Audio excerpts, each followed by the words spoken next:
Good morning and welcome to JLC TV. What's new today, Luke? So this is Operations Wednesday, what we do normally in the UK. But Good that you had some very yeah, serious meetings with Jeffrey going on. yeah, me and Jeffrey have had a good catch up. Is there issues over here? Is there what's going on? Is it all good? I wouldn't say issues, but obviously Jeffrey's over here with Owen, who's strongly sales based, and me being operations based. There's conversations that I can have with him that I might be able to help it more, give a bit more insight and support of him. So yeah, that's the conversations we've been having. And what do you think are the main things that are the main differences, would you say, between this operation and the UK operation? So I'm quite privileged in the UK. The fact that I have 19 people beneath me to do all the jobs on like the ground floor, like here, because it's just Jeffrey and Emre, they have to cover themselves. They're spread quite thinly because they have to do everything. So Are they doing it the way that you would do it with such a low workforce? Would you say? yeah, there's not really much many alternatives to how they can do it. 'Cause there's two of them that have to do everything. So yeah, they split it out pretty well. How much longer do you reckon these guys are going to be able to get away with just them two? Is it really like pushing the limit now? With all the other like little bits behind the scenes that no one really sees, then I'd probably say yeah, not massively far off before they kind of need someone in like helping. But there's little things in the processes that I've noticed already that Jeffrey said to me where we can sharpen up. So Yeah. once they're in, we'll be able to make a more accurate prediction. Before we get into business, bro, have you want to try some of these? It's What is this? Sinterklaas, which basically we have like a Santa Claus tradition out here in the Netherlands, which we don't have in the UK, where it's like a pre-Christmas and it's this weekend, and basically eat some of these to celebrate I Sinterklaas. won't have it yet 'cause I'm fasting till 12. Really? I'm trying to uphold that still. And Yeah. what's that supposed to do? You're fast till 12. Well, it's meant to give you more energy and better concentration and good chance to get your gut to recover and stuff. And yeah, I've been fasting all year and it works really well for me. Does it? Yeah. And has it done all of those things? Yeah, it actually has. Yeah. Has it? Yeah. Before I used to get more of a, like quiet, sort of lower crashes throughout the day, like low blood sugar. But yeah, now it seems to be better, to be honest. So. All right, nice. Why don't you take us into the office, Yeah. show us the office, and also tell us about you had some talking points I think you were going to say on this episode. Was it the numbers, how many orders have been going out or something? Yeah, we can discuss that. So what in here? Yeah, take us into this is where the magic happens. This is the sales office. So yeah, this is where the magic happens with the guys. There's a bell in the corner there which gets rung. Then you just turn this Alexa off so we don't get a strike. Yeah, so how many orders have been going out in the UK? What's the... Yeah, so I'm just doing my report for the UK for last month, actually. So I'm just running the numbers, looking at returns and how many we got out and things like that. So in the UK, we did 190 orders a day last month, which went up a little bit in the end, which is good. So up until this point, we've been blowing the months out of the water. Is this the first time we've seen it slow down a little bit? It's pretty much average to fair. I think September was a big month, over 200 orders a day. So it's only dropped off a little bit. Right, and okay. the last 2 months have been 190 now. So yeah, back to back, like very good months, really. And what do you expect the flow? Do you reckon it's going to start getting more plus 200 again? Where do you reckon that will happen if so? I think January will be pretty big, and I don't think December will be the same. I think it will drop off a little bit. I think it may drop to 160, 170 a little bit. It was 140 in December last year in the UK. We're still always up on the year, yeah? Yeah, every month this year in the UK, we've been up on the previous year for ship volumes. Okay.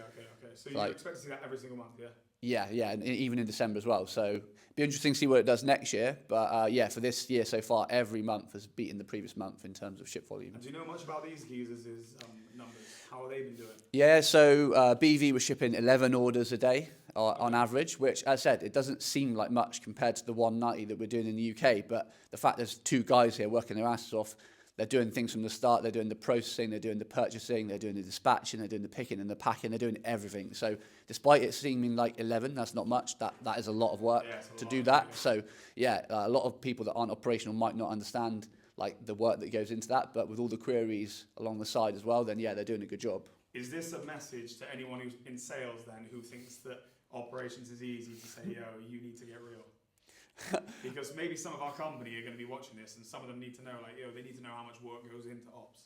Yeah, and with ops as well, like a lot of time people will think it's just like the day-to-day getting the orders out the door. But like in Jeffrey's position as well as an operations manager, you want to be looking at the trends. You want to be seeing, like, right, we're at a certain level now. What does the next level look like?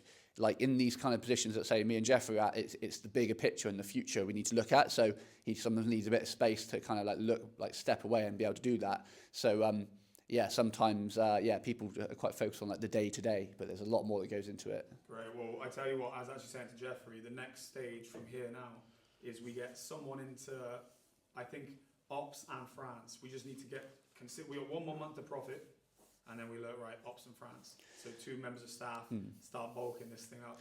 But before we proper bulk up, and it's like in the UK as well, before I ever ask you, for example, James, more people, I need to know, are we efficient in each department already? Like, is there any room we can do? We need to look at our own internal processes first before we go saying we need more people. So it's the same here. And me and Jeff will be sitting together this week to see, like, can we tighten up on things? Can we save time already? Because the worst thing to do is we start bringing more people in and the processes aren't tight. We're just wasting money then. And it's the same with the UK. We just have to make sure we're streamlined and lean before we go saying, right, yeah, we definitely need more people. Well, actually, on the mention of streamlining and all that kind of stuff, what do you see as the next big steps to the operation in terms of systems and that kind of thing? What, in BV or here in the UK? Over in the UK.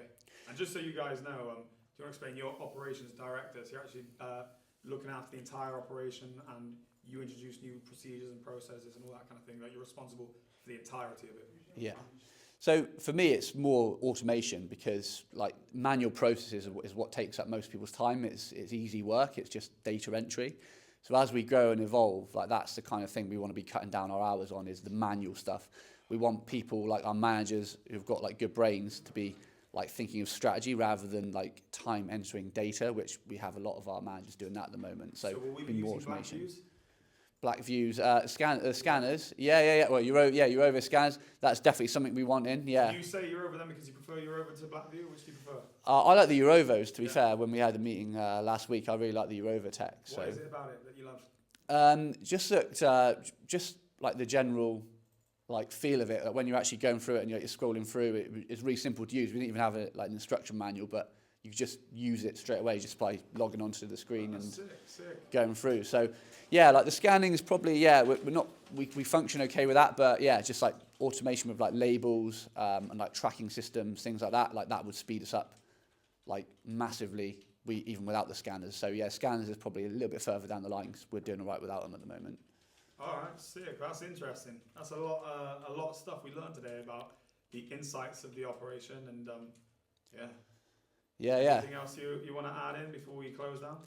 No, I think that's it. I said, plan for this week is, I'm going to be working with Jeffrey quite closely just to discuss, some little areas where I think might be able to improve a little bit, and just crack on my UK stuff, get my end of month review done and send to you guys, and it should be a good week. Perfect. All right. Great. We'll see you on the next one. Cheers, Luke. Have a good one.